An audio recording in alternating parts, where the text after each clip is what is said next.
Hey, in this video we'll have a look at the Pawns panel, which is available from this button here. I apologize as this video will probably be a bit long because there are several very important things to explain. On the right here we have all the tools to create and equip our pawns. We've got heroes, weapons, creatures, animals and objects. Heroes here share the same animations. They can be equipped with weapons and they can ride any creature or animal. Creatures and animals have each their own individual animations and they can't be equipped with weapons. To create a pawn, we just copy-paste it from a tray using Ctrl+C, Ctrl+V. And to equip him with a weapon, we simply click the weapon here. We can choose to equip its right or left hand here, and we can show or hide the content of any hand through those checkboxes here. By the way, there is no way to unequip a weapon. We just have to hide it or replace it by another one.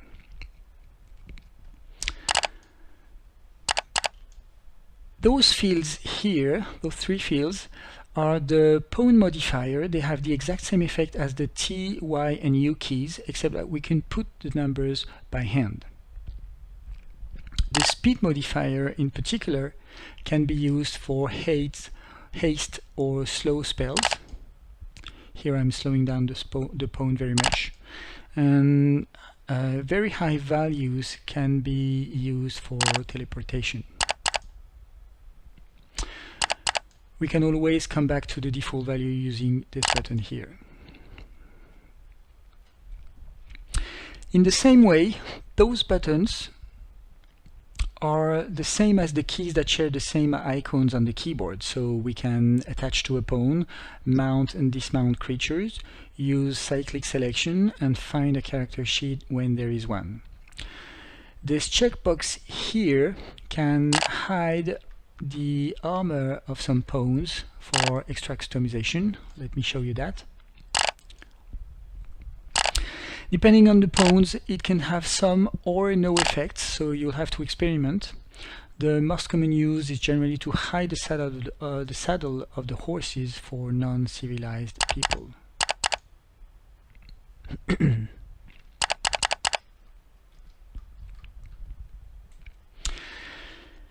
At the bottom here, we have the pinning mechanism. It's a way to make a pawn unselectable and unclickable. It can be used for comfort. For example, if we set up a camp, we might not want to select the trees with multiple selections.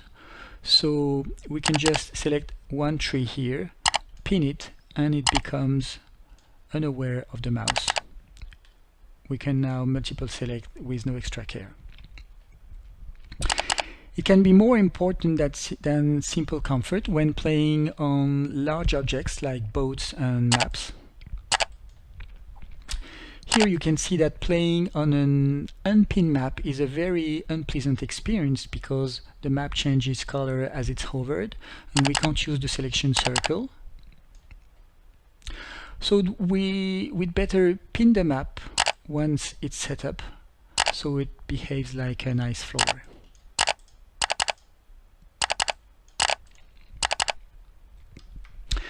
In the same vein, it's pretty mandatory to pin water objects once they are set up. I'm going to show you that with this one here.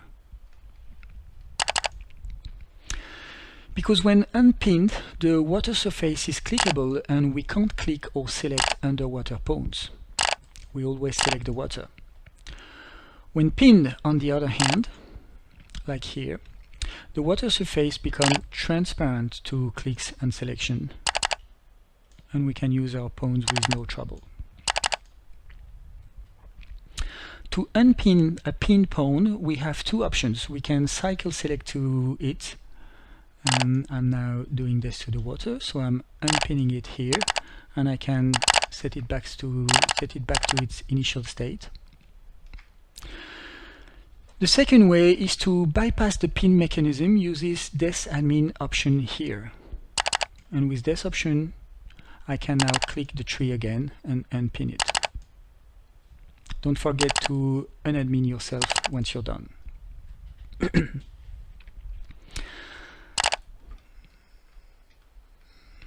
Those fields here are the mini character sheet that every pawn has with just health and initiative. Health can be modified directly or through addition and subtraction here.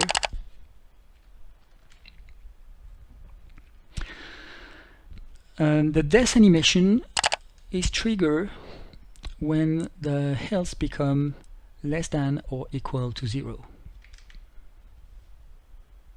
Like so.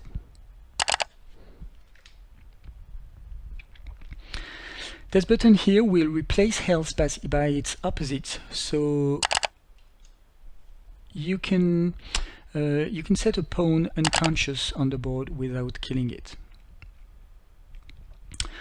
You can make it conscious again by clicking again, and its health is restored to its initial value. This can be useful to manage sleep or any unconscious state without killing.